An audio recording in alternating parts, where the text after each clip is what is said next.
It's okay. Off your mind. It's okay. She off your mind. Like me. Chai! Now wow, people wey suppose talk truth to power don't off mic. And if we talk, now 500,000 they go summer us, call them hate speech. But fear not, Maiyegun don't come. Him go torchlight every corner, nooks and cranny of all these bad people where they spoil our country.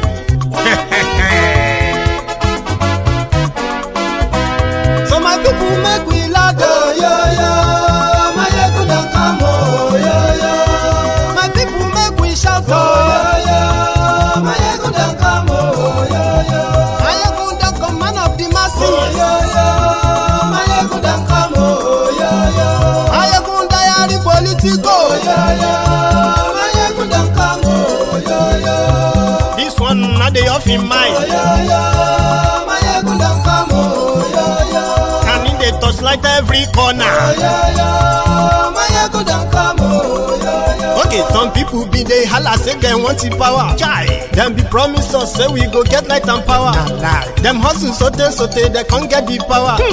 But now they know they do anything with the power. Sure. Every day, dollar just they get the higher power over naira. Still them talk say make we off mind. But thank God say Maiyegun don't come. So my people make you laugh, oh, yo. Maiyegun don't come, oh, yo. My people make we shout, oh, yo. Maiyegun don't come, oh, yo. Maiyegun don't come, man of the masses, oh, yo.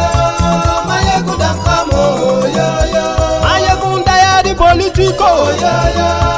Maiyegun don't come, oh, yo. This one not they off in mind, oh, yo. Maiyegun don't come, oh, yo. Person where they do evil, no one make person talk. Them say that Maiyegun, that man too they talk. He too they talk. Say Maiyegun diary, he they hot like pepper. But every day then they take money in bulk. Woman picking, they the street they hawk. Still them talk say make we no talk. But thank God say Maiyegun don't come. So my people make you laugh, oh, yo. Maiyegun don't come, oh, yo. My people make you shout, oh, yo. Maiyegun don't come, oh, yo. Maiyegun don't come, man of the masses, oh, yo. Maiyegun don't come, oh, yo. Maiyegun diary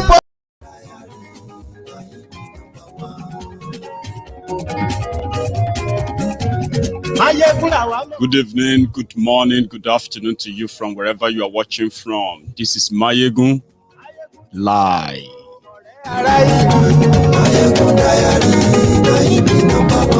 Glory Facebook, glory YouTube.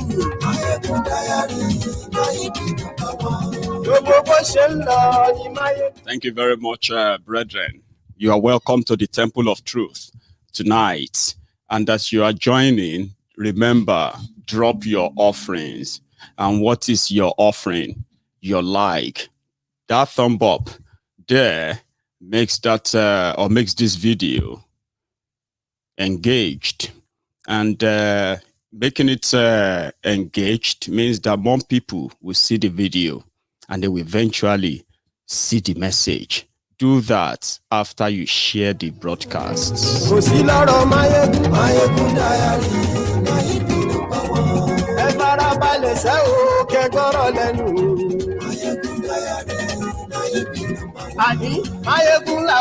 It don't share, it don't happen.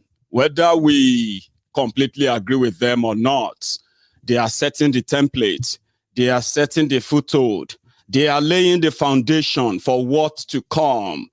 Yes, Ondo state governor signed the anti-open grazing law, but there is more. In fact, I have some good news for you this evening. Share the broadcast. Glory Facebook. And yes, we like Glory YouTube. And yes, we like Oh, Baba Bewure. And yes, we like DJ Badile. Share the broadcast.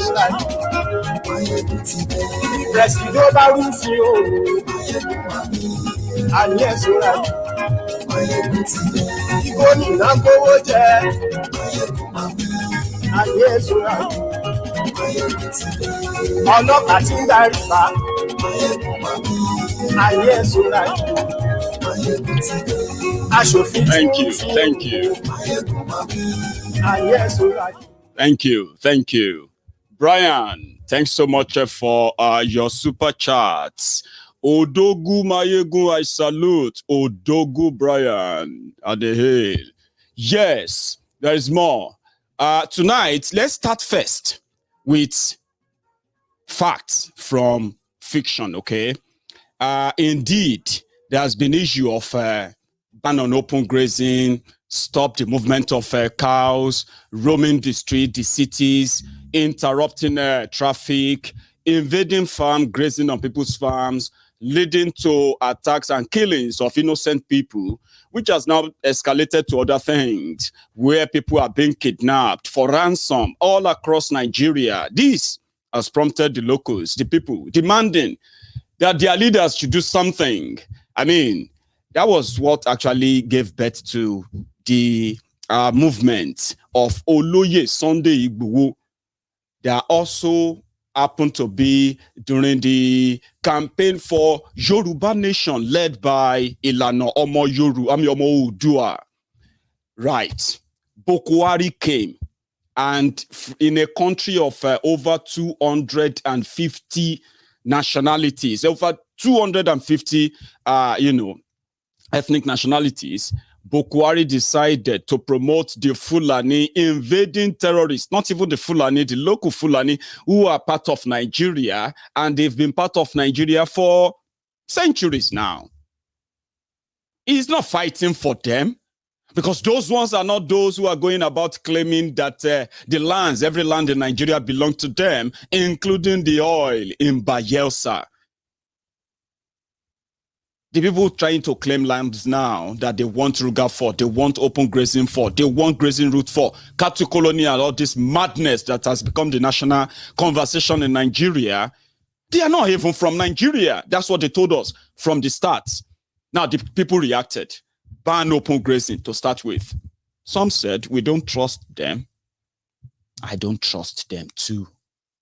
But you know, one thing is that I would rather watch them do something, even if they fail at it, right, than them doing nothing at all. We know all the shortcomings, of course, but nevertheless, some people are already having sleepless nights in the northern, their northern Nigeria. That was what gave birth to Oloye Sunday Igboho. You know the story. If it wasn't the fight for the weak, the vulnerable, the abandoned, our own people in the rural communities, the rural areas, they have become victims of incessant attacks, endless, murderous, bloody attacks from these jihadists. Oloye Sunday Igboho came into the picture. So many other people came into the picture. Then those who claim to be in power in southern Nigeria and all across Nigeria reacted, but differently. But so far, so good. The last one that actually really made headline, the one that made everybody feel like, okay, maybe something real is going to happen this time around, was when the southern governors met about 6 weeks ago or about 2 months ago. They met and they decided that they were going to ban open grazing all over southern Nigeria. Agree or no agree? They said agree. They issued press statements. We're like, okay, let's see how they were going to do it. But so far, so good. This is the result, right? If they are talking about those places where cows can roam wherever they want, whenever they want, these are the places on your screen, okay? I caught this online earlier, and it's pretty much illustrative, okay? Wherever you see red, those are the places where open grazing is currently banned, okay? So, and when you see the green area, those are the places where the House of Assembly at least are talking about it. You get what I mean now? And then you see those who have passed the second reading. Those are the ones in blue. You can picture your own state in southern Nigeria there. It's pretty much easy, right? And those areas that are in black are areas where unofficially they haven't publicly banned open grazing, but they unofficially, they don't allow it like that. Not that they can control anything, but the rest of the whole place in white, those are the places where cows can roam whenever they want. You know what I mean? And these are the places now ravaged by different terrorist groups who initially they told us were fighting for land, until now we realize that it was actually a jihad. A jihad that those who are their own collaborators in government continue to hide from the rest of the country while they bleed, loot, and destroy the rest of the country. Now, this is where it becomes interesting. The Yorubas who said, we would rather protect ourselves and defend ourselves, we came under attack. The Biafrans who said, we will not even be part of this at all. We would rather just be on our own. And we can protect our own borders. Since Nigeria no get border, right? We can protect our borders and prevent any armed criminals from invading our land and then demanding for their own local government areas. People who speak French, who speak all these languages that we have no clue about. So they got attacked, they got killed, and they are still being killed as we speak. So that's how we got here. For those of you who might probably still be wondering, what could it be that Nigerians couldn't resolve? And now they are just demanding to just break up. Listen, don't muddle it up.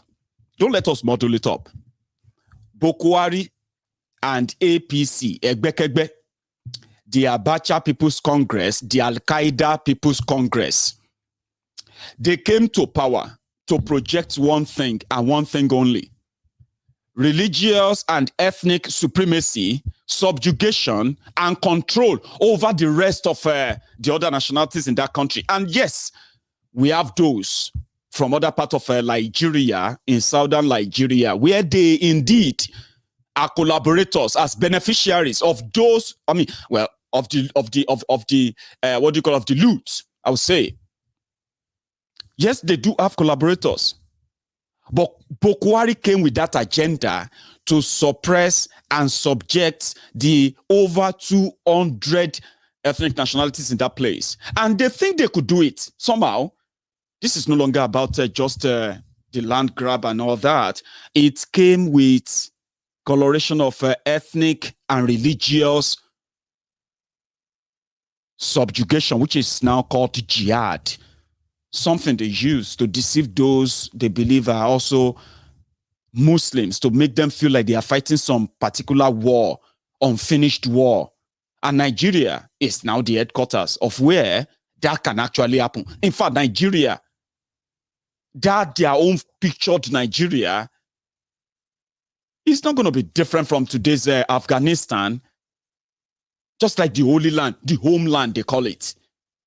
And some people went around, they said, somebody like El Rufaya, the Kaduna little finger, he boldly came out. Immediately they grabbed power, right? He boldly came out and he told us that they offered them money, offered terrorist money. To what? To further arm themselves. And 6 years after that, many of us are now saying, are we not better off apart? And it seems to be proving to everyone every day that indeed we are going to be better off apart. But that's where some people are modeling it up. This is not something that people woke up overnight and said, we are done. Oloye Sunday Igboho said, "Eyin omo Yoruba, let us rise up and defend ourselves now. These people, with what I've seen them done to our people, it's been there. You and I have only been seeing clips. We have been seeing evidences and all of that, right? He was there. And he said, we need to rise up, protect ourselves. And when he said protect ourselves, of course, people yielded to the call. that if it's about protecting the Yoruba land, when we have the young, strong, intelligent Yoruba sons and daughters who are indeed ready, volunteered to make that happen, Yorubas responded all over the world. And that war chest, because you see, when these terrorists took over power in Nigeria, what they grabbed first was the war chest, which is the financial war chest of Nigeria. They grabbed your CBN. They could print money anytime they want. They could borrow money anytime they want. They could allocate any money as they want. They could run the country down as much as they want. But as long as they have enough money that is funnily paying for this terrorism, then nobody can stop them. You are all going to be at their mercy. But the moment they realize that, number one, Nnamdi Kanu, to the political correct, to those who always want to be politically correct, yeah, for their own political correctness, they will say, why can't Nnamdi Kanu and IPOB use all the money they are getting to go into politics and elect their own people just like that, yeah? Because they know that the system is rigged beyond anything that you cannot upstage it. No way, no how. Especially if your intention is to break away from Nigeria. They know. But they are not interested. They are interested in the money. Same thing happened to the Yoruba nation. When Oloye Sunday Igboho called for help, and people responded in kind all over the world, different stories started popping up. First, how come they paid so much money for buses just because they want to be going into different, forest and the rest of that? For those who want to be politically correct, but for those who understand the logic behind having your own unfettered, unhindered financial access for any struggle whatsoever, it's like already like the struggle is like half won. If you have any means that your source of funding is never interrupted. Have you noticed that the moment terrorists took over power in Nigeria and the terrorist apologists took over power in Nigeria, the source of funding for terrorists in Nigeria increased, skyrocketed, they expanded, they became more sophisticated. Did you notice that, by the way? That's the logic. So when these guys, and to them, they've conquered everywhere, they could just block your accounts anytime they want to block your accounts, and you have no access to your money even if you have billions. They could do a lot of things. That is what the control they believed they had was. But for the IPOB, they didn't understand how they are raising their fund, how they are getting all of this money all together, how they are able to get all the resources, how they are able to get people to say, yes, we'll do it. Yes, we'll stand up. To those who are only interested in money, and maybe whether Nnamdi Kanu is flying private jets, flying first class, or whatever it is, for those of you who are only concerned about that, for those who are holding us hostage or believe they are holding us hostage, that access to such money is dangerous. It is a threat to what they believe they have achieved. And when they put a target on the back of Oloye Sunday Igboho, it wasn't a target of arresting him, it was a target of killing him. Maybe if it's no longer the rallying figure, if it's no longer the you know what I mean, the main person that comes out and say, let us do it. You think you are mocking him when you are saying Yoruba Nation, Yoruba Nation. Trust me, Ile Omo Yoruba would have been our language if we were never muddled up in this messy contraption called Nigeria. We'll probably be speaking Yoruba. And there will never be any reason for Oloye Sunday Igboho, even you, to even say is saying Yoruba nation, Yoruba nation. But they knew how strong of a force he is. And no matter how strong you are in Nigeria, Nigeria government will crush you as long as they know your source of funding, the means of your survival. But this generation changed it for all of them. There is no more go and queue in the bank to go and take a teller and fill a teller and say, I want to pay and support IPOB. They say, oh, we have seen some people coming to our bank to pay and support IPOB. You don't have to anymore. We changed it for them, and they could no longer control or manage the source of funding for all of this struggle. What did they do? They furthered their propaganda, hiding their failure, which prompted this whole agitation in the first place. If there was equity, if there is justice, if there's fairness, if there's not all this madness, there will be no agitation for Biafra. There will be no agitation for Yoruba nation. There will be no Nnamdi Kanu. There will be no Oloye Sunday. But there will be no all of this. Maybe if they are, they will be in a different form. Not like this. The failure, those who failed, continue to spend more money to hoodwink those they have already brainwashed, subjected to believe that Nigeria can still work. It is some people's mistake that is making it like this, not knowing that it's actually projected and planned to fail. So innocent people who said we will not be part of this are being rounded up all over the country. We're all over the southern Nigeria, to be precise. It has become so obvious that Miyetti Allah, the #1 terrorist organization in the whole of Africa. The reason is this. So, you see the Fulani terrorists, they are called the 4th deadliest terrorist group in the whole world. There are terrorist groups in the world. You see those ones they are pardoning in Nigeria.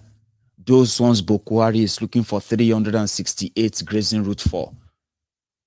They are known as the 4th deadliest terrorist group in the whole world. And let me shock you. It is only in Nigeria that they have an organization that represents them and speaks for them, and they have the backing of the government of that country. It is only in Nigeria. There's nowhere else. And that organization that speaks for them is called Miyetti Allah. Now, let me tell you how dangerous this is, right? Miyetti Allah called themselves Makban. Miyetti Allah, Katu, wherever, Association of Nigeria. But they are more than that. That is just the face. They act as negotiators between victims, the kidnapped victims, and their family members, those who will pay ransom. So Miyetti Allah acts as middleman between the government and the victims of kidnapping, especially when they have to develop a quick, hurried voucher for security reason. Miyetti Allah is domiciled in more than 25 government houses in Nigeria, including in eastern Nigeria, confirmed, verified, and out there. Let's take Anambra State, for example. So they have become so influential that the presidency of Nigeria, led by Garbage Shehu, seconded by Femi Adesina, these two guys have defended Miyetti Allah repeatedly, right? And they said Miyetti Allah is not different from Afenifere, the Yoruba socio-cultural group, the Ohaneze Ndigbo, the Igbo People's socio-political group. They have compared them with Miyetti Allah. And here is the difference. Miyetti Allah they will order state governors to change their state laws to protect and defend the rights of every Fulani herdsman in their vicinity, including when they commit crime. These coded arrangements exist in more than 25 states in Nigeria. They are so powerful, right? That when you are discussing insecurity in any part of southern Nigeria, if they are not invited, trust me, that meeting is inconsequential. That was exactly what happened when the southern governors came together and said, our own way of controlling this kind of raging anger, division, and even this murder, this increasing crime that is so alien to our own people. 6 years ago, we weren't like this, so attacked. So they eventually listened to the people. They said, we're going to ban it. One of them came out and he said it's not going to ban anything. That's the Imo State governor. But I've shown you, Imo State, it's not part of the state that you have open grazing. Meanwhile, they have a law in Imo State from 2006 under Achike Udenwa, the former governor then, right? This was what prompted the southern governors, elected governors, so supposed elected governors. They came together. They said, it doesn't make any sense in this 21st century. Your tradition. What do you mean your tradition says you have to roam your cows? If your tradition says you have to roam your cows, does that mean that your cows must trespass, including if they have to cross countries? This doesn't make any sense.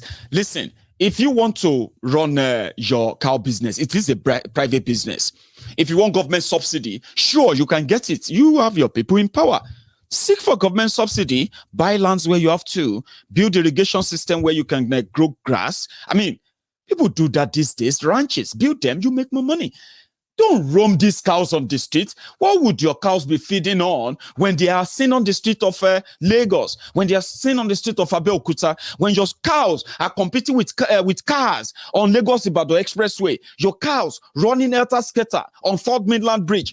What benefit is that to your culture and even to the culture of the people living in this century? I mean, common sense, right? That didn't go well with Miyetti Allah. That didn't go well either with the presidency. That didn't go well with many of them from northern Nigeria, especially their elites. Immediately that southern Nigerian governors came out and they said, we are banning open grazing. All air let loose. That's what happened. Threat upon threats, political threats, security threats, 2023 threats, intimidation, harassment, and more continue to happen from the same people who are forgiving terrorists in Nigeria today. First, they went for Nnamdi Kanu. And using their own intelligence report and all of that, in collaboration with the government of Kenya, they kidnapped him. And let me say this just for the sake of my viewers, especially some of you who don't know that social media these days is so big, so huge than what you can imagine. And for everything you drop out there, some people are picking them. They don't react, but they read and they actually act on them. They don't react, but they act on them. The hulabalu, the bad blood, and all of that people have managed to create simply because of the extraordinary rendition of Nnamdi Kanu by the rogue government of Nigeria under Bukwari, accusing yourselves. Now this person give them information. Now that person, they work with this person. Now that person collect money from that person. You are 100% sure you received an information that this person is. Come on, people. I know you love Nnamdi Kanu. And I can't imagine how shocking, how many of you actually managed the shock. Some of us have managed to come over the shock, live in the reality, and continue to gather support until the right thing is done. But you see, accusing yourselves, now this person, they do this, now that person, they do this. You are not helping him. You are not helping the cause. You are not helping the Biafra struggle, but people are following, they are reading. I told somebody sometimes ago, I said, the poor education in Nigeria has done a lot of damages to people. That if they don't, that you see, when people found themselves, whenever Nigerians find themselves in a situation that they can't explain,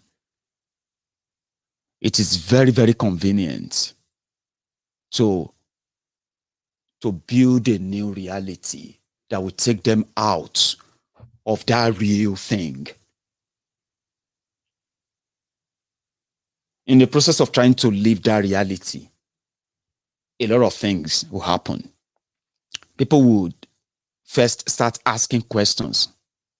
When they can't find answers or any satisfactory answers, then they will need to make up their own answers with maybe, what if, maybe it is, oh, maybe it was there, or maybe somebody, okay, so you know what I mean now. Then they'll begin to believe the maybe. It's true. It was somebody set him up. Somebody called you. Then they'll go further. Who is that somebody? Then at that moment, they need somebody. Just anybody. I know this person is working with DSS. Now that one is giving DSS information as if to say, now so it be.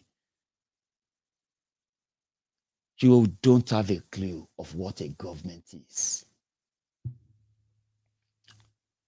We can all sit down here and say all things that we like about Bukwari, about the rest of them. But if you do really understand the power that they are sitting on, the power that they are wielding, and the danger of such power in their hands, which actually got Nnamdi Kanu, they are screaming and screaming as he's always been like that, trying to tell you, do you understand? Do you even have a clue? Nigeria is the biggest black nation on earth. By size, by standard, not because Nigeria no get ammo.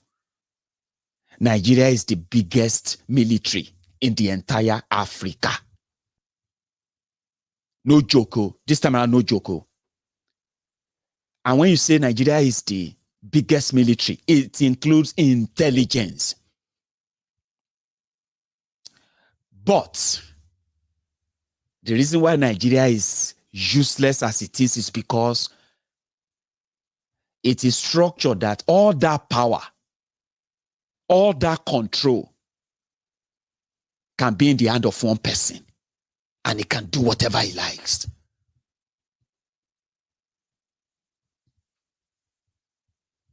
The government has that Nigeria that you see so.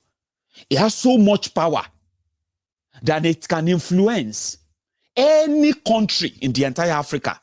Any country. It doesn't matter how fancy, how better you think that country is to Nigeria. To do anything for Nigeria, for something. Including to help them track Nnamdi Kanu. That's why they say if you give a madman power, if he should use it, it is that same power that can make them track you, track anyone who say anything about Boko Haram. It's not because they can't hide. It's because you can't. If they want you, they will find you. It now depends on what kind of people are trying to keep you away from them.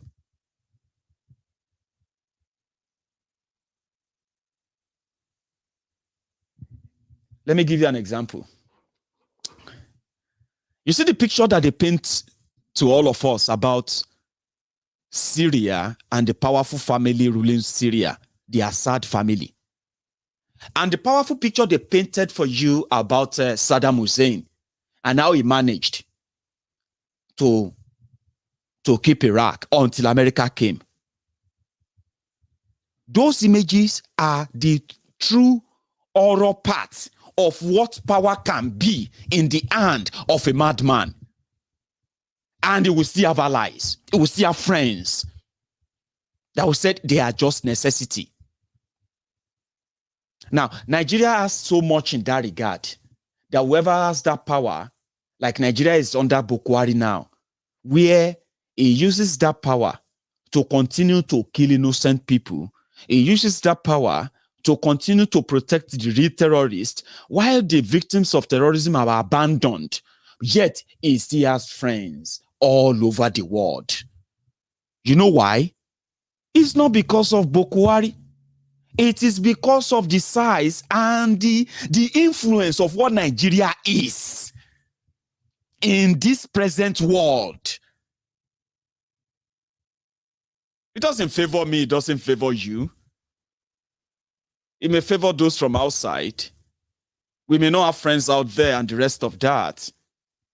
But you see those people out there too. They also know that if those in charge of that power in Nigeria, whoever you are, if they are going to lose that power, it is going to start from within. And for the first time, this is the first time that you are seeing people agitating to break away from Nigeria, not the politician threatening to break away. This is the first time. So the crack in the wall that you have been told of is about to happen, because it can only break from within. And that's why I said Boko Haram is doing a great job. Dayo Elisha, thank you very much for your super sticker. And I think I got another one from Olanike Tubo. Thank you.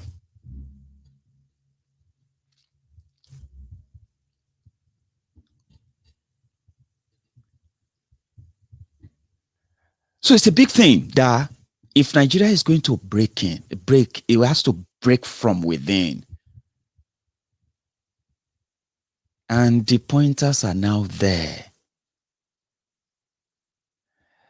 So those who hold the power now, the only thing they believe they could probably push and make happen is if they stamp their foot once and for all and pursue an agenda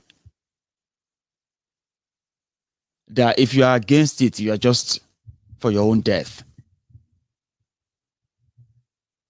So when the southern governor said, we are banning open grazing, Miyetti Allah came out and they said, if you do that, we will not obey.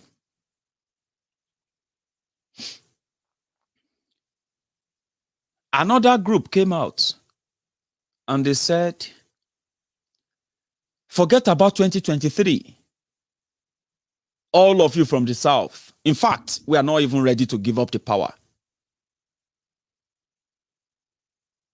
And I said, the people that has the power to track everyone, the people that has the power to go into people's home in the middle of the night and kill people, innocent people, the same people have the power to track those who are causing us to say we want to leave. I mean, this didn't just happen overnight. I keep saying that. People didn't just wake up and said, we are going to break up Nigeria. We are going to leave Nigeria. As many people want us to believe today. Say, Nnamdi Kanu should have been ready to negotiate. I said, how?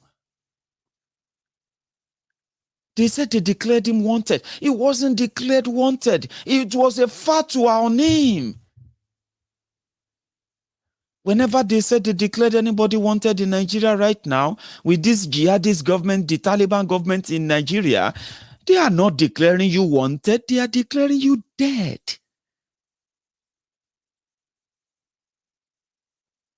So, when I was talking about power and influence, I was trying to tell you that you are overrating some of these people on social media.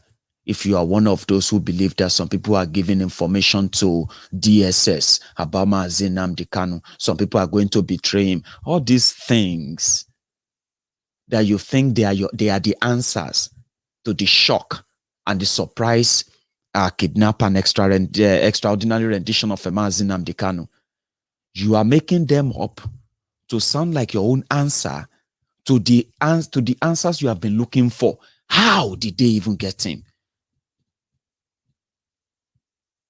How many countries rejected their offers? Have you asked yourself that? And when you talk about Interpol, for goodness sake, you and me, I don't know if you, except if you have never traveled out of Nigeria, Abi, our biometric, our fingerprint is everywhere. I think that started since 2010. So, which simply means, with the social media and everywhere, my brothers and sisters, even if you change your name, even if you do facial transplant or what have you, if they still get your fingerprint, they will still check and it will still flag up.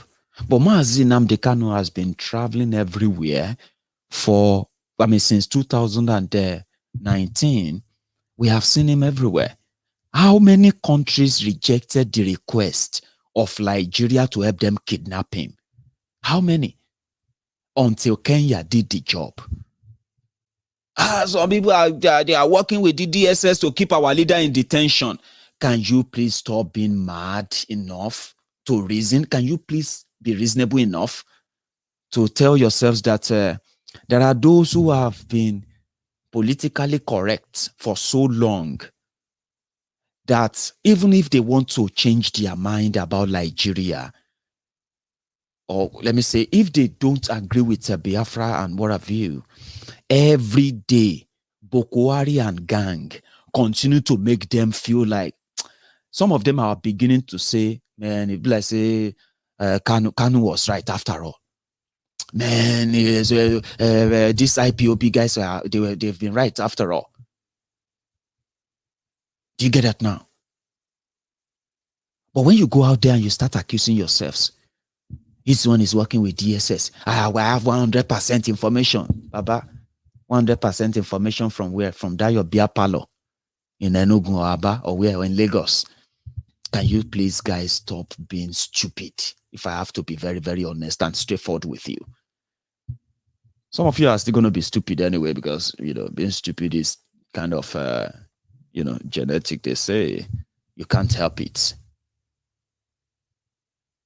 But not to be stupid is to ask yourself some critical questions and you'll get some answers and you will probably be a little bit smart with what you say on social media, accusing yourself. Now this one betray our leader. Now that one betray our leader. Now I have it. Somebody told me. I had a vision. Somebody predicted it. Some blah, blah, blah, blah, blah, blah. Do you think you are smarter enough? Smarter than Nigeria and the agents looking for you? Or is it because those criminals chose not to go after the terrorists? Because they are now the terrorists? Using all the intel, all the resources of Nigeria where they can fly people. They can send private jet to a military jet to go and bring terrorists from another country to Nigeria. No consequences. Do you think they can't do anything? You are destroying yourselves by doing so. But don't think you are actually going to destroy the struggle in any way. So reading about that, that's why I'm mentioning that. I needed to mention that. I've always wanted to talk about it. Stop accusing yourselves. As you have it in Biafra land today, it seems that now the people, they control whatever they want to do now. They don't listen to all of you fighting yourselves on social media anymore. Every Monday, it's now holiday now for Biafra land. So they said they would do that until the leader is released. That is the right thing to do. Not bickering, not fighting, not abusing, attacking yourselves, trying to bring yourselves down. Hey, why is he not broadcasting on Biafra radio? Why are you not broadcasting on Biafra radio? Can you not do something on there? Hey, he's using our leader to, oh dear, come on.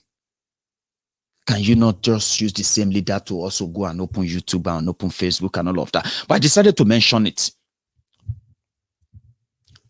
because those who didn't call for, let us have Biafra, let us have a Oduduwa Republic, those politicians, like I said, for the first time, when people say, we're going to break up Nigeria, for the first time, it's being done by people who are not politicians. Then some people are now saying, instead of asking to break up, why can't they just negotiate and then have, a kind of a referendum or a restructuring? Say, Baba, are you not alive all this while when people have been asking for restructuring? Even this APC, Egbekegbe, Tifnumbu and gang, they campaigned for restructuring. They told you they will give you state police. They told you that they will get rid of a Boko Haram in 3 months. They told you that your naira will become $1. They told you that you will be buying a liter of petroleum for how much? 47 naira per liter. They told you that they will be paying you unemployment allowance. If you're a graduate, you'll be collecting money before you get job. They told all of you that, they told you a lot of things. Restructuring was one of them. 6 years after that, they said Boko Haram doesn't even understand what is restructuring. Now people are asking for something different. And they said, okay, those who are asking for this, they didn't wake up and start asking for that. Some people pushed us to this level when we can no longer feel safe. When we are no longer safe anyway, where our people are now refugees in Benin Republic. Maybe just for a reminder, before I play you my next video, February 2021.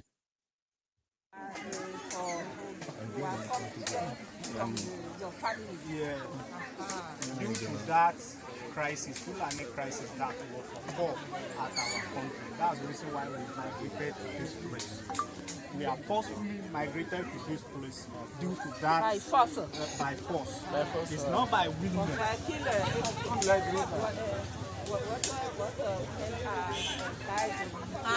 Women. Man or women. How much are us, man or women? Only you. Both the women and men migrated from that thing. No. And then people died. They say how many people they killed there. There are few many people. Many people. Many people have lost their lives.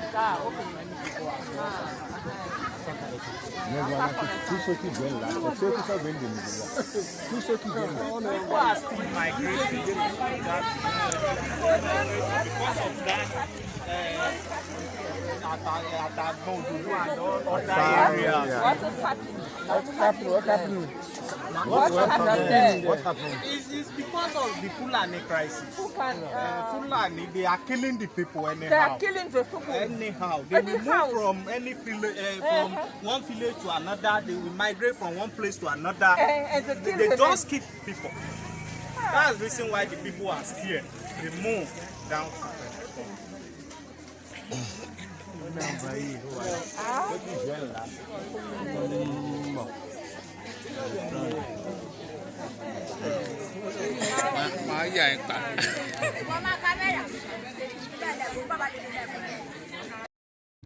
February 2021.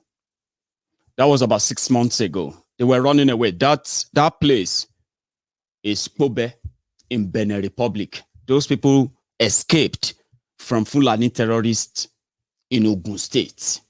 Yewa North, local government area of Ogun State. The whole area have been, Small communities. They will move like that man described. They move from one village to another. They just kill, shoot, kill everybody, run away so that you can abandon your land. And before you come back, they would have resettled there. Their family, their everything, and they will rename the place. That is what is happening, that they are telling you that people are overreacting and what have you. And that's how we got to this stage.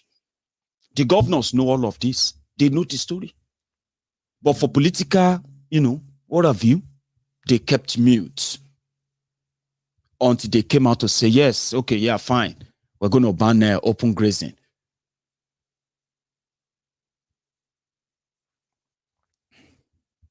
And today, the 31st of August, is the last day that you would expect any cow to roam any part of, some part of Yoruba land.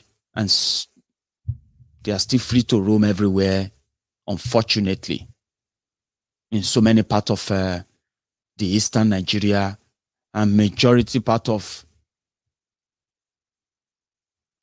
not majority, because the River State they've also signed the law. So if you see cow for River States now for Suya, and anybody they see with cow. Now, these are measures, but we also know that how are they going to really do it? Good question. We don't know. But what is going to be the repercussion for all of this? We have an idea. Yeah. There's going to be heads that will roll, but most of the heads that will roll are not going to be the heads of the saboteurs in Yoruba land or in Igbo land. They're going to be the heads of the innocent people. And that is where I come to the part of my good news. It's a good news for me. Everything is not bleak and bleak. Okay. I told you yesterday that Malamu, the Attorney General of Nigeria, which is in charge of this jihadi law in Nigeria, he got a bloody nose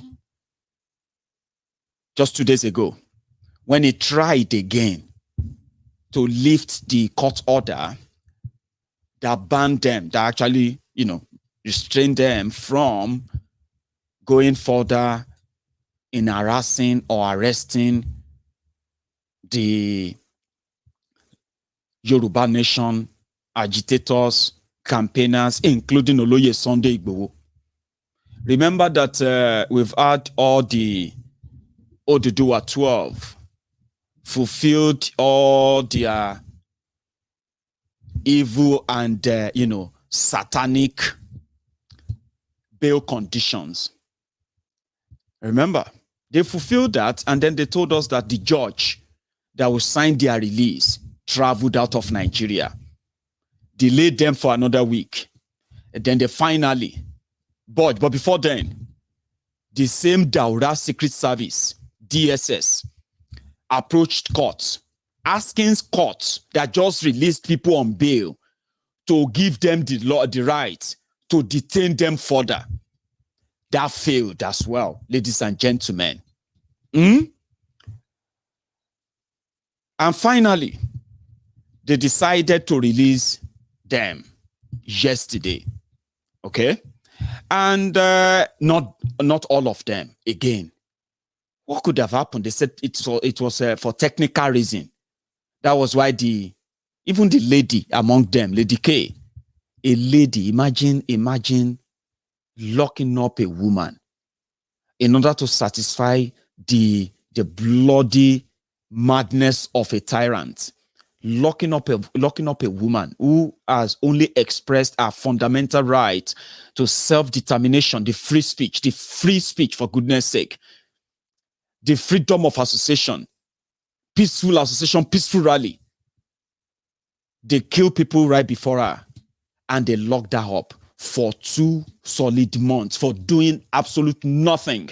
And when their technical problem will come, she became part of the technical problem. So they released 8.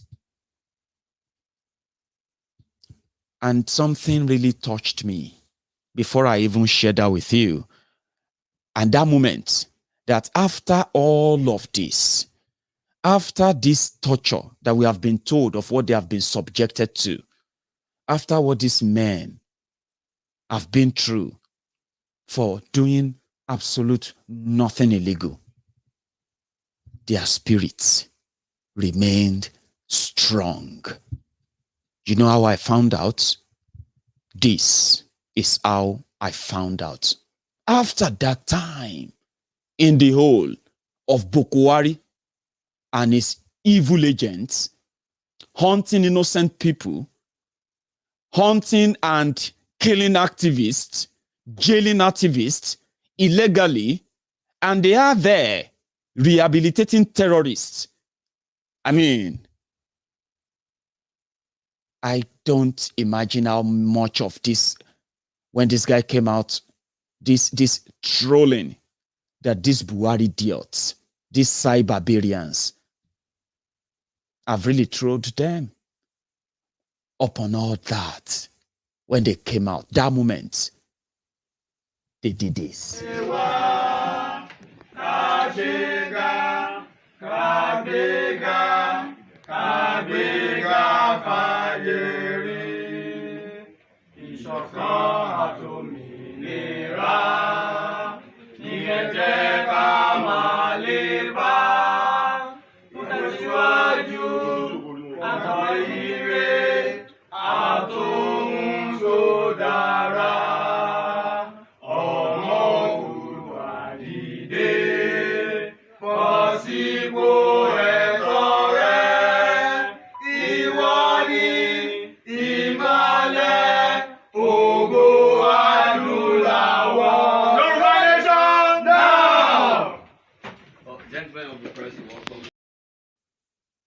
Thank you, guys. We are proud of you. You may not know what you are doing. I mean, what you are doing, you may not know. Some people may not even understand that you guys have become the heroes and the heroine of the struggle. Oloye Sunday Igboho also spoke from Benin Republic. Good news too. Listen, let me tell you something. Some people will say, what is the update on Oloye Sunday Igboho? Why is he still in prison and all of that? Listen, Benin Republic is not Nigeria. And one thing I have learned in this whole thing in the past years is that sometimes the only weapon you have is time. And the only way to use your weapon is patience.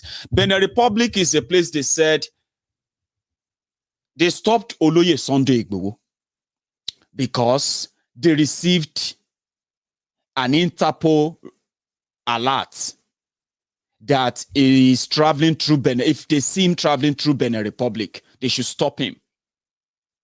So he was stopped with his wife and they put them in their custody. On that note, they were waiting for Nigeria to bring the case against him. His own lawyers who responded to his arrest, they managed within 2 days or so, they got his wife released because on the note that he was wanted by Nigeria, that was the beginning, right? Then Nigeria didn't want anything to do with court. They decided they wanted him back by all force. While his lawyers were pursuing the accusation of, oh, he is traveling through Benin Republic. What could be the offense? Was he traveling with a Nigerian passport? If he's traveling with Nigerian passport, he doesn't need any visa in Benin Republic. All he needs to do is just is in transit. If he's wanted for anything from Nigeria, or let me say, if he's traveling with a Benin Republic passport, then he's committed a crime in Benin Republic. Now, let us go to your court and tell us what his offense was. They got to the first judge, the second judge. It was pretty much about they stopped him because Nigeria asked for him. They got to the third judge that would then decide, okay, Nigeria, come and present your case. Then the case changed. They said, no. We are not holding him because Nigeria wanted him. We are holding him for another offense. The one that he committed last night, where the night he came to Benin Republic. Say, okay, what does that even mean? He said, well, if that is not what they are investigating, then I'm not going to be able to judge this. you can now go back to the first judge that investigated why he was arrested. Do you understand that? And they said that's how their own court work in Benin Republic. So they go back, they are back to the first judge.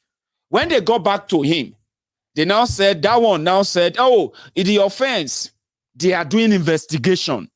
So they will give them a date that they will now come and defend the offense.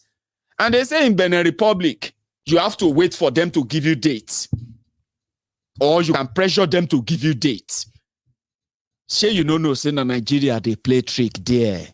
So that's the story. Now, they are now waiting for that judge to say, okay, this is the offense. Why they are waiting? Now that it is no longer Nigeria that wanted him, since Nigeria is not Nigeria case anymore, okay, fine. If it's Benin Republic case, okay, we don't even want him to go back to Nigeria. Because if you go back to Nigeria where they try to kill him, they will kill him. So we just want him to get an asylum here and continue his journey to wherever he's going. If you cannot, if you give us a date for whatever you are holding him, that is what we are all waiting for now. And I am so happy that as much as the wait is a little bit torturous for us, it's like a torture for so many people. What is the update? Maiyegun, what is the update on my Oloye Igboho? Do you know that many people who are on social media, presenters, vloggers, YouTubers, everyone in this Yoruba struggle, they have managed never to accuse anybody of working for DSS or working to keep Oloye Igboho there. There might be fringes of people saying all manner of things because they are trying to establish their own suspicion. But somehow, even though we don't trust or we believe that we believe that those who should have gotten Oloye Sunday Igboho out of that place, they are not doing enough. But we are not accusing ourselves of anything. That's something. But the good news is that those who declared him wanted without any court warrant, any court order, another legitimate court has stopped them to stop that nonsense and that madness. So there is no case against him, as just like there's never any case against him. But you see, this moment is a moment I have to say thank you to Omoyele Sowore and crew. Barrister Olajem Gbesi, I don't know if I pronounced that right. There are people fighting, even though they are fighting a tyrannical system that deliberately turned on the innocent people to sacrifice them for the war they never asked for. The Biafrans didn't ask for war. Yorubas didn't ask for war. The Middle Beltans didn't ask for war. The Benue people didn't ask for war. Being part of Nigeria is like signing up for a war that you never really asked for, and then you'll be blamed for trying to defend yourself. But you see these guys, they are the soldiers without guns. They are the soldiers of law in the lawless Nigeria, still managing to stand up for the just. If it be me, if it be you, there will always be them that will stand up for us. It's Barrister Femi Falana chamber, and this Barrister Olajem Gbesi and his own chamber in Abuja. This moment, we cherish it.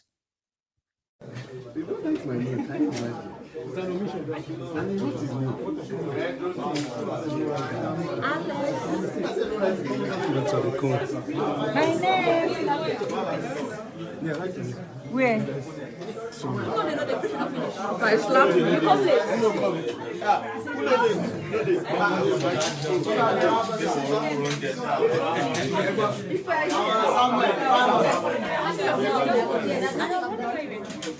Are we live?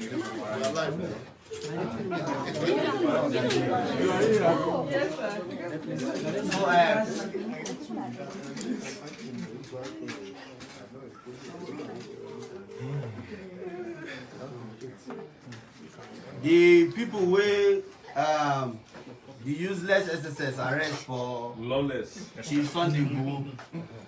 They just released them, some part of them now. And so that's what we are doing, we're trying to address.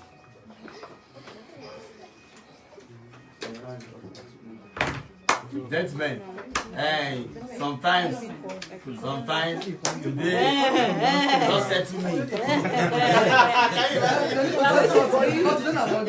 So today, you particularly, you have to say to me. Please, I'll be paying my debt very soon. Hopefully tomorrow. God bless you. Because there's emotional distress.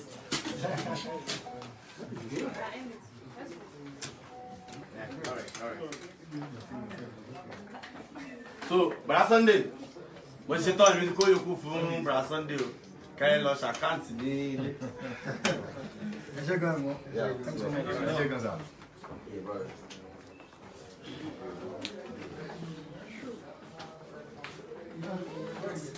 Look, I didn't say, sorry, I didn't mention something to you people. Okay. The people that SSS claimed that that they killed in Gondwell, those people were actually hiding in bathroom.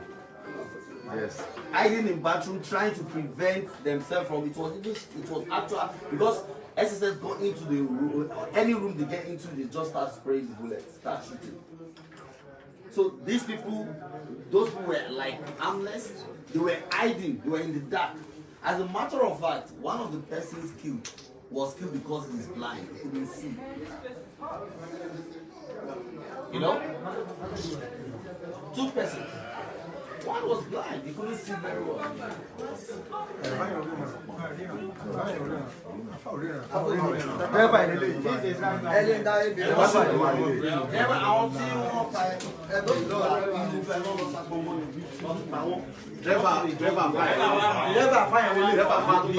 One of them was in the bathroom. Anybody there was spraying. Then the second one is blind. So you know their whereabouts. You know the whereabouts of their bodies.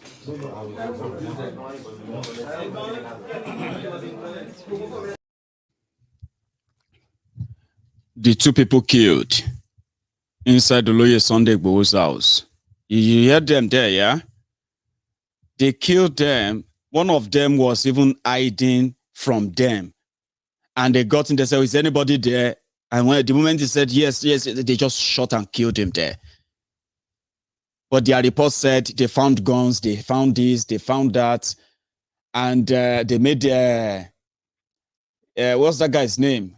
Efunaya, an Igbo man, to read the communique, and said they found this, they found that, and they were the Fulanis who are behind the whole thing, the whole killing, those who put the target behind the back of Oloye Sunday Igboho, and every Yoruba son and daughter that ever stands up and say enough from this whole thing, right? And you become a target and they have to kill you.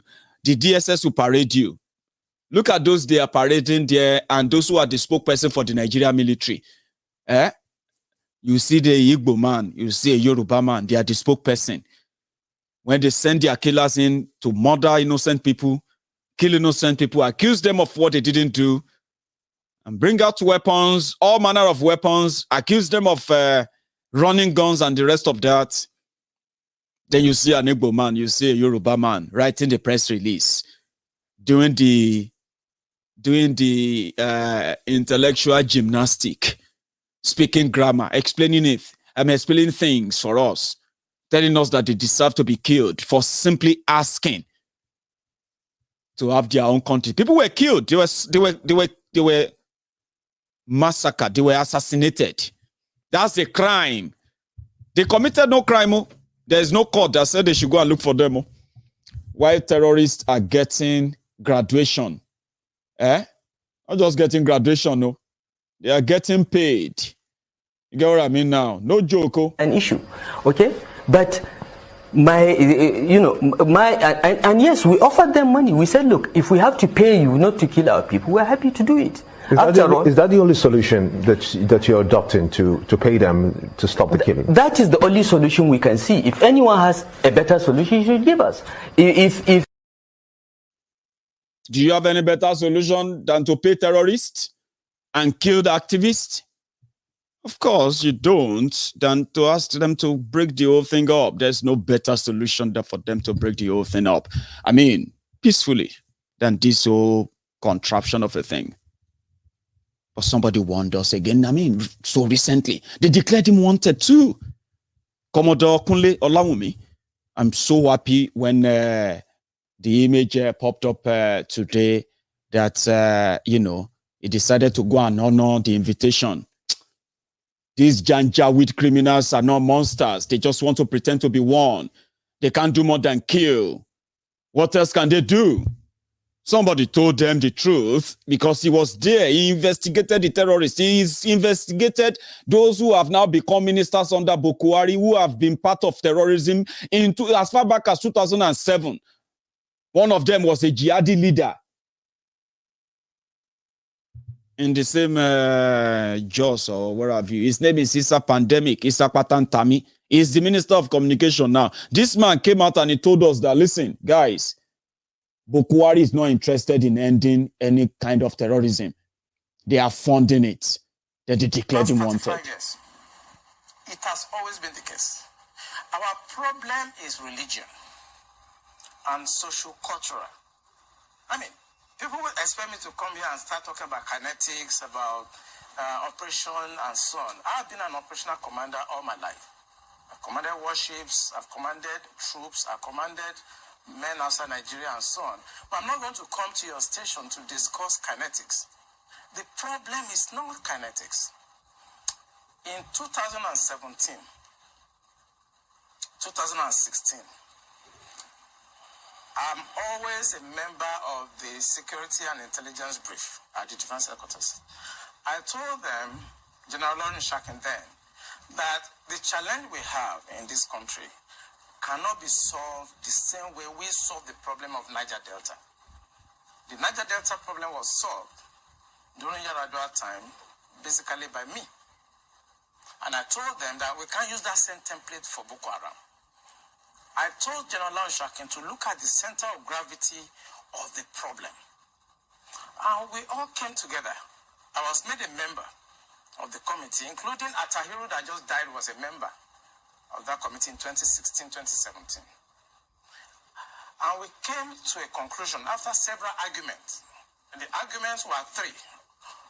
To identify the center of gravity of the problem, one group said it is the fighters. The Boko Haram fighters are the center of gravity, so we should go after them.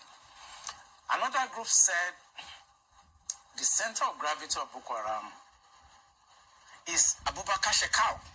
So if we go after Abubakar Shekau, then the problem of Boko Haram will be solved. I took exception to the group. I said that is not the center of gravity of the problem of Boko Haram insurgency that we were having between that 2012 and 2017. And General Shakin asked me, allow me, why are you giving problem? What is the problem? Give us the answer. And I told General Shakin that if I tell you the answer, you're not going to be able to solve the problem. He said, what is the problem? I said, the center of gravity of Boko Haram and insurgency in Nigeria are the sponsors of that program. It was beyond us. Because the job we need to do is kinetics. Fight, destroy places, resolve issues. Yep. But we cannot resolve issue of sponsors of Boko Haram that were in Buhari's government, that we know them. When you say we, who? I was in the military intelligence. Okay. And the defense headquarters staff that I work with, they know. And that was why we couldn't pursue that aspect that could have resolved that problem. Because you need to arrest people. And recently, 400 people were gathered as sponsors of Boko Haram. Why is it that Buhari government has refused to try them? So the government knows sponsors of Boko Haram? Of course, it's in the news. In April this year, the government said they have arrested 400 Bureau de Change related, people that were sponsoring Boko Haram. They told us. And Abu Dhabi also helped us to arrest few Nigerians tried them, we know them. Why can't this government, if not that they are partisan and they are actually part of the charade that is going on, why can't they bring those people out for trial? So the Bureau de Change operators on the one hand, but you particularly said people in government. Are those part of the Bureau de Change, or those people that you say are in government are still there, government is aware and government is condoning them? The people I mentioned that are in government are not these ones they just arrested.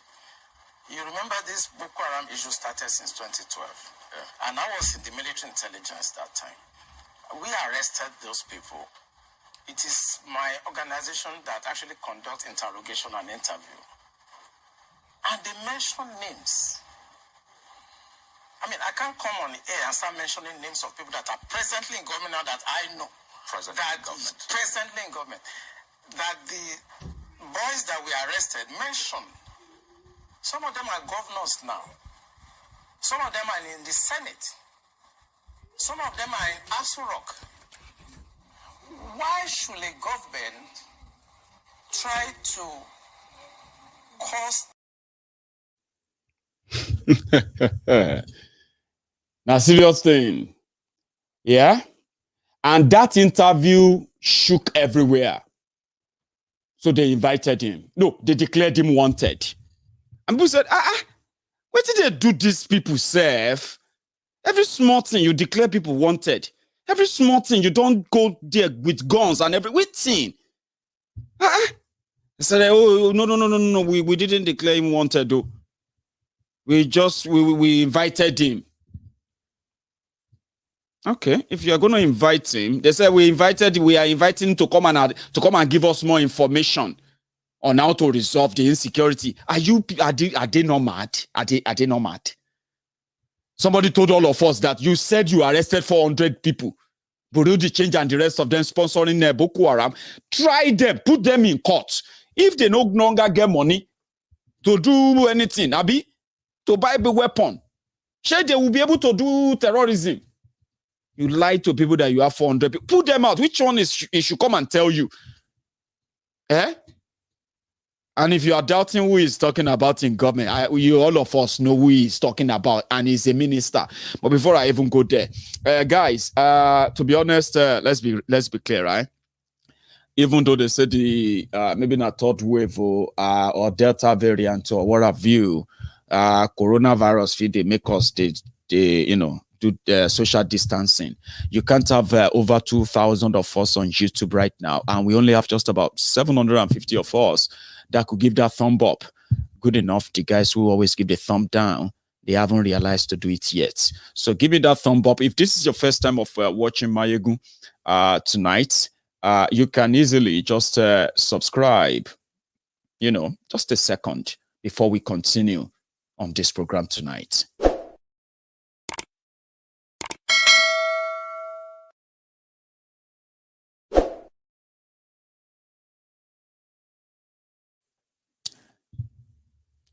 Thank you.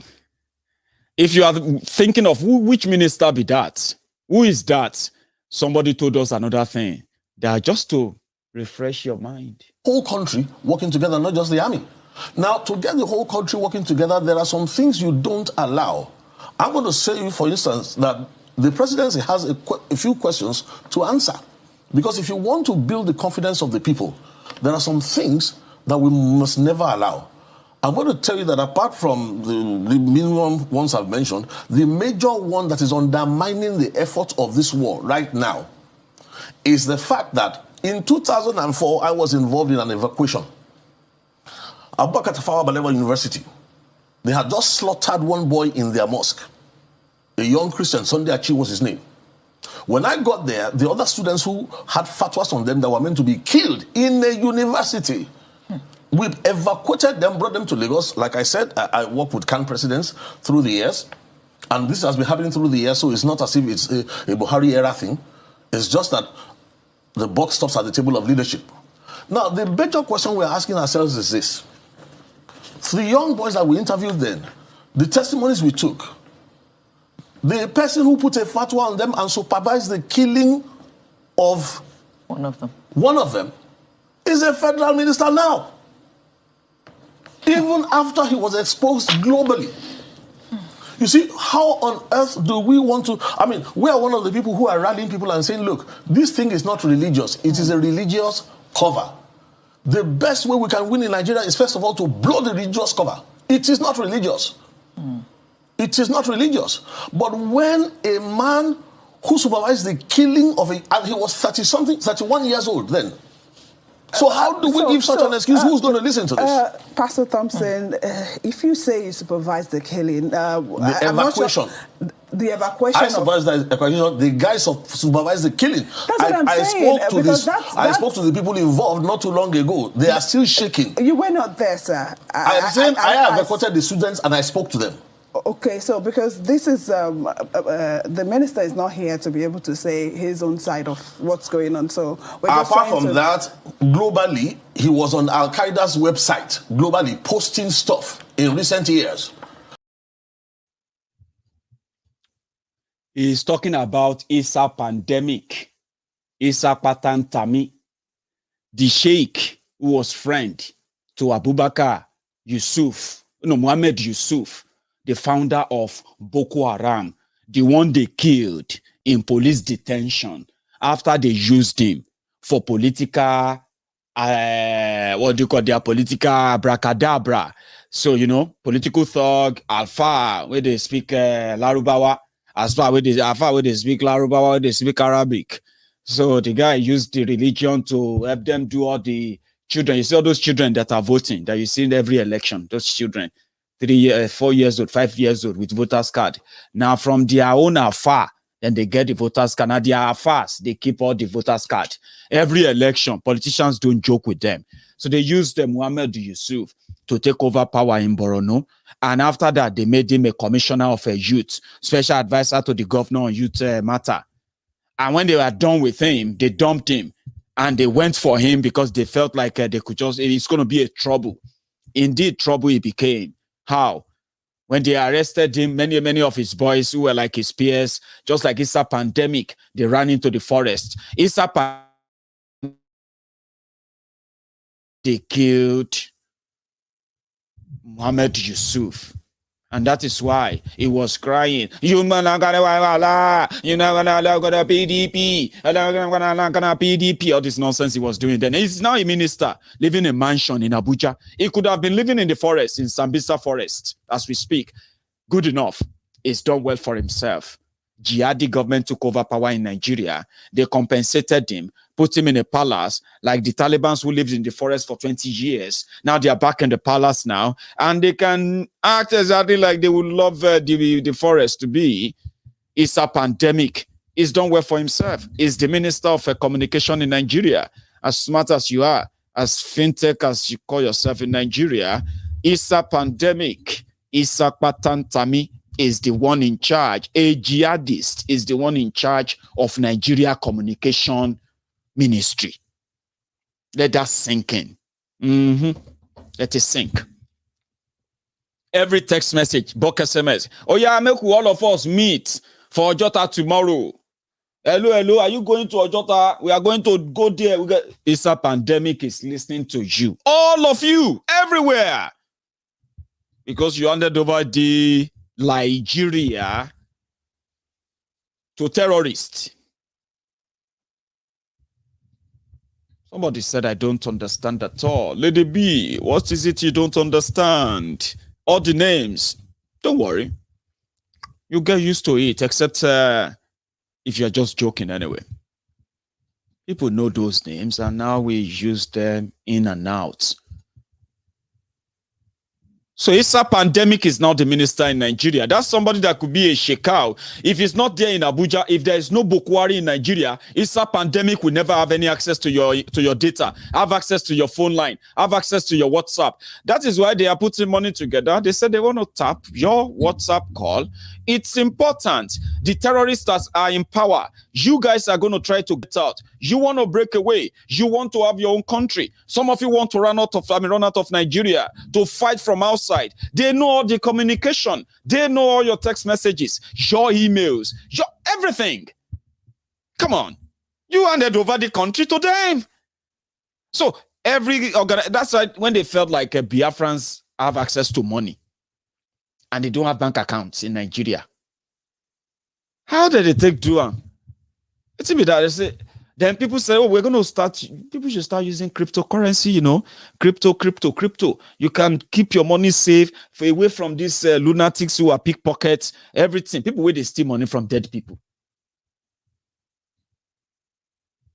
So they know the power of money. If you want to fight anything, you need to have money. If you don't have money, you need to have sponsor. If you don't have a major sponsor, then you need to crowdfund. And when you crowdfund and it is consistent, Baba, there is no fight where you know if you fight. That's why people can't shut me down. You can't do anything to me. I've got a very strong base. We know too many. You see this small temple where you see here, so this small temple of truth, we are so strong rooted, like deep rooted. You can't do anything for me. You can't do anything to me. You know why? Because I've got a better war chest that can manage my own crusade, that can never derail. They can say, Maiyegun, you don't collect money. I'll say, from who? Because you can't derail. I've got the base, I've built it. It's so strong. And it can only get better. So that is my own for small chicken Maiyegun. Now look at IPOB, who have members in over 145 countries, dedicated members, educated people, professionals, successful people in their own different fields, who want biafra, but they don't probably know how to speak so eloquently about it. But you are doing it, we will support you. And they do. So that is power. Before now, they will say, now Chivese, they support them. They say, that Chivese, that billionaire. You know what? All his importation this year, ban everything. You see all those his loan that he collected from bank. Bank, call him, tell him, say, the loan don't mature, may he come pay. We want to seize his property. But those days are gone. Look at the NSAS. Look at how those young people raise fund, organized, mobilized, and they remain consistent. This is 21st century. Now, that is something that triggers them. How could you guys have so much that they said they wanted to raise 50 million for Oloye Sunday Igboho and every dedicated Yoruba sons and daughters who is ready to defend Yoruba land? 50 million. Hey, within just 5 days, so they don't raise 15 million. No. Hey, I don't start. Hey, them be thief. They want steal money. They want to use Yoruba nation to make money. Blah, blah, blah, blah. That is coming from those on-boot slaves, obedient fools, sophisticated morons, those who have accepted their own fate that in a year, we die here. Nobody, they break up. You die in hell. There are people that are going to try and make hell hellish for the hell controllers, the gatekeepers. Those are the people like us. How could they raise money like that? How did the money even get here? Small time, they don't buy buses. Waiting, blah, blah. Oh boy, that is power. That is something that got them so mad, raging. Because they control everything. So if you see people who are doing what they can, and they are making a serious impact, like what Nnamdi Kanu has done. You don't have to like him. I keep telling people, listen, you don't really need to like everybody. And in fact, if you found yourself in a position like myself, me, Maiyegun, I don't care if you like me, but I appreciate it too if you like me, because I've got friends who have proved to me that they actually love me sincerely. I can't start telling you about them. I don't care if you don't like me or if you like me, but we appreciate it, and I do appreciate it for those who publicly express it. Maiyegun, I love you, and I'll say, I love you too. But you don't owe me that. But you can disagree with many of us. You may not like our tone. You may not like the way we say it. We may be so crude. Sometimes we may be so rude. I understand. But if you take a moment and see beyond that rudeness, that crudity, that every other thing that, that puts you off, If you can take a moment and just look beyond that for just about a minute and be like, then you realize that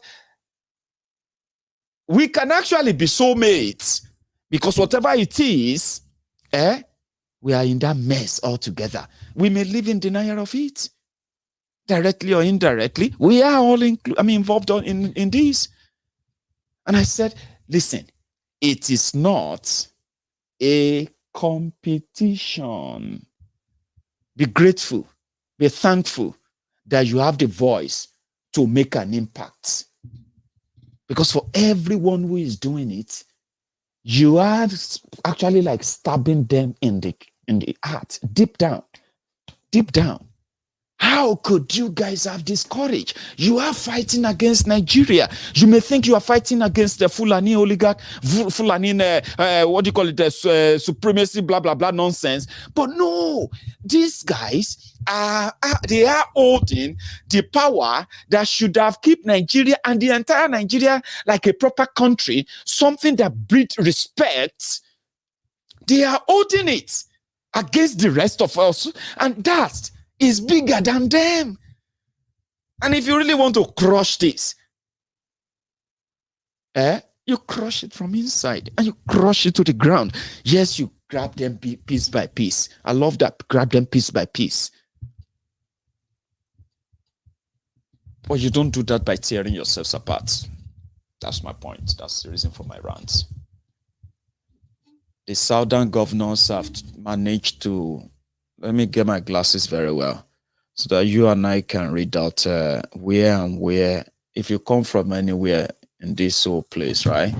You can easily tell which of your own governor or your own state assembly is doing you proud when it comes to this safety first. I know some of us have our own, our own shortcomings, our own doubt if they would do or eventually carry it out. But again, I'm going to try and read all these states out. To negotiate, they say no, na Buhari will be their coordinator. That time, Buhari never be president. And I don't talk you, there is organization here, they call them Miyetti Allah. Miyetti Allah, now them they do terrorism, now them they sponsor, now them they get money from government. Their chairman, now police they guide them. For this Abuja, or they Abuja here. And they don't take responsibility, say, now they kill people in Benue State, now they kill people in other parts of the country. And nobody they talk about them. I don't write personally to a president, say, make you arrest these people. Question them that the thing what they do no good. Maybe as they catch them, prosecute them. Everybody go also here. They no feed them. Another one, they say, Fulani nationality movement. Now them attempted to assassinate me. They wanted to kill me. Now only God helped me that day. I tell you, these people say Nigeria, now the only country where belongs to them. They don't write them. I have documents to show this. I don't send them to president. I don't send them to police. I don't send them to DSS. These people say, look, nothing will stop them because they wanted this revolution in 1800 and they could not achieve it by Ottoman Danfodio. But now they must take over. That they have the money, they have the power, they have the weapons, and they have everything. So this time they must take over. And they promise that we in Benue State, they go kill us, they go rape our women, they go deal with us, they go finish us because they have all the power, because they go take over this country, now their own country, where Allah don't give them. And so all these things, the presidency, they have this thing where they talk, and it's in writing, I don't give them. The press handler or Mr. President, the man I lie they talk now. I think that him they will give him a name saying I lie Muhammad. Make it a lie, waka.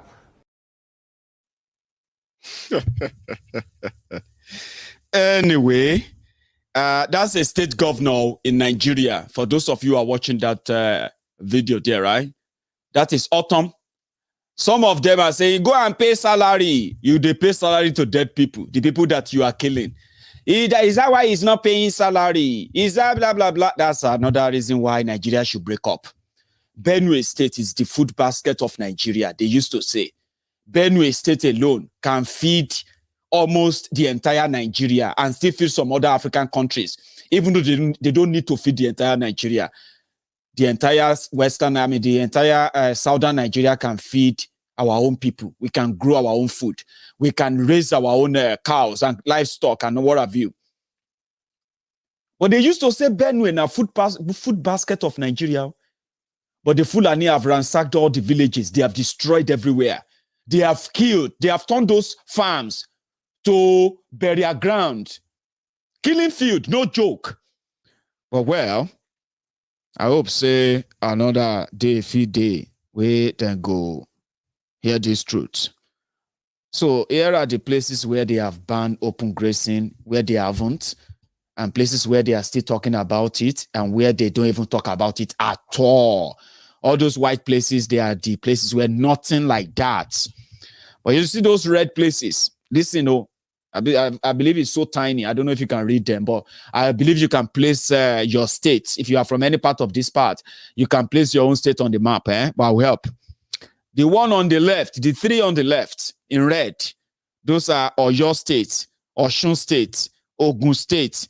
They are now it is now illegal to openly graze your cows in these three Yoruba states. Ondo State signed their own today. So making it 4 states in Yoruba land. Lagos State House of Assembly, they are still waiting. Then, if you go to Delta, currently it's in second reading. If you go to Enugu, it is currently in second reading in Akwa Ibom.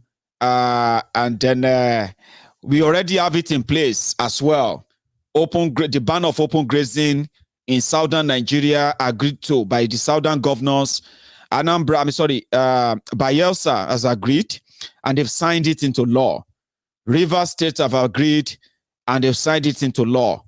Abia State have agreed, and they've signed it into law as well. The other state is Benue State. They've agreed, and they've signed it into law as well. So if you see the green states, these are the states like Plateau State. It is still in the State House of Assembly. Lagos State is still in the State of Assembly. Delta State is in second reading, like I said. Kwara State, there's nothing like ban of open grazing. Niger State is not banning it. Abuja, it is open.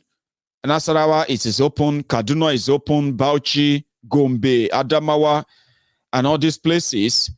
Ebonyi State, where is Ebonyi? Anambra State, there is no law at all. There's not even any conversation about it. Imo State, they are not even talking about it. And this big one in the middle there, one moment. So, where they are not even talking about it. You have them on there, so wherever you come from, you can, imagine what is likely going to be. Some said the moment you ban open grazing, that is when you invite them to your state. It's because you are living in denial. There are many people living in denial. It won't be just you, okay? Like we say, the injustice, the killing, the insecurity, and every other thing that Bukwari brought upon Nigeria and, APC, Egbekegbe brought upon Nigeria in the last 6 years, they have made something about it. They've nationalized it, and it has become turn by turn Nigeria Limited. It will get to you. It will get to me. It will get to everyone. It's a matter of when. And if you are living in that denial, I will advise you shouldn't, please, for your own sanity, for your own sake, so that you can manage the shock when something you don't expect. Edo State, thank you very much. They are not doing anything about it in Edo State. I don't know what I missed. Edo. There's nothing being done about that in Edo as well. Obaseki probably want to collect his own 6 billion, like a Ebonyi State governor who is denying that he didn't collect any billion. Southern governors on my count. Let me see how many states. 1, 2, 3, 4, 5, 6, 7, 8. And I think out of 17 states in southern Nigeria, only, I think only 9 at this point, where all of them signed an agreement that they are going to ban open grazing. Only 9 have done so far. So you can ask us, where are the rest? Tomorrow is the first. Miyetti Allah have told them, if you try it, forget 2023. And as you know, politicians sacrificing their own people for whatever, anything that would be their own gain. Anything goes. But I'm glad I'm able to see Akeredolu sign this today to put up a little bit of, to raise the bar. Tomorrow is another day. Let's see the reactions start flowing in. Let's see them start jumping out from their own cocoons and start making all different threads. And we continue to document them as well. Continue to mobilize, to continue to sensitize, to continue to tell our people we deserve better. The whole thing may look so fluid to you right now, but trust me, we will find our bearing at the end of the day. Some said, why can't the entire South begin the sit-at-home every Monday? I said, do not worry. Let everybody continue to use the strategy they know of. And from time to time, let us keep everything on record. And there will be a time that, we will all adopt one that will be generally acceptable by those who want to do our nation, those who want biafra, those who want revolution now. And at the end of the day, we'll get to where we think we should be. And for those that doubting Thomases, don't doubt us. We want you to place your doubt in how long can Boko Haram help dividing Nigeria? And how long do you think Nigeria will last in the hands of where at this stage that they have brought Nigeria to now? Don't place your doubt in us. Place it in that Nigeria that you think will never break. Some never believed that it would be so easy to discuss about breakup of Nigeria today. Some never believed that there will be a time that we will have so much evidence, so much reasons to tell people that they deserve better. Some didn't believe that day will come. But here we are. You still don't believe that Nigeria will break? Give Boko Haram his remaining 2 years. You can come back to us and let's have a talk. So thank you so much, everyone, for your time tonight. Like we say on Maiyegun's Diary Politico, when you click that thumb up under the video, and in this temple of truth, that is your own offering. Giving super chat, super sticker, using PayPal, using every other means to support Maiyegun directly, they are just like going extra. So if you enjoyed the broadcast tonight, don't forget, on YouTube, subscribe onto my channel. Let's go to that 50,000. I told you, we should. Why not? Some said I should be probably 500,000 now, just like I am on Facebook. I'm like, we started from just about 5 people, 10 people, 20 people, 30, 40, 100, 1,000, 2,000, until Maiyegun's Diary got to a stage of almost 600,000. It's only when you tell others. And if you enjoyed this, go on, come on, click on that, subscribe, give me that like, engage with the video. I'm going to see you some other time. Until then, stay safe and stay sharp, and good night.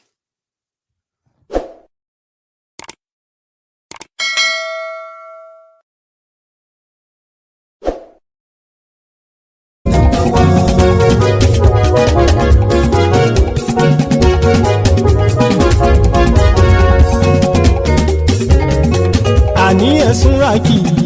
Maiyegun ti dé. Maiyegun ti dé. Ọ̀jẹ̀lú ẹ̀ súnra kì í. Maiyegun ti dé. Àníyàn súnra kì í. Maiyegun ti dé. Lórí Facebook. Maiyegun ti dé. Àníyàn súnra kì í. Maiyegun ti dé. Lórí YouTube. Maiyegun ti dé. Àníyàn súnra kì í. Maiyegun ti dé. bàbá gbé wúrẹ́. Maiyegun máa wí. Àní ẹ̀sùn àjò. Maiyegun ti dé. Bíjó ìgbádìyẹ. Maiyegun máa wí. Àní ẹ̀sùn àjò. Maiyegun ti dé. Prẹ̀sìdó bá rúfin o. Maiyegun máa wí. Àní ẹ̀sùn àjò. Maiyegun ti dé. Gómìnà kówó jẹ. Maiyegun máa wí. Àní ẹ̀sùn àjò. Maiyegun ti dé. Ọlọ́pàá tí ń darí bá. Maiyegun máa wí. Àní ẹ̀sùn àjò. Maiyegun ti dé. Aṣòfin tí ń rúfin o. Maiyegun máa wí. Àní ẹ̀sùn àjò. Maiyegun ti dé. Òkúra olóṣèlú. Maiyegun máa wí. Àní ẹ̀sùn àjò. Maiyegun ti dé. Ọ̀jẹ̀lú ẹ̀sùn ràgì. Maiyegun ti dé. Àní ẹ̀sùn ràgì. Maiyegun ti dé.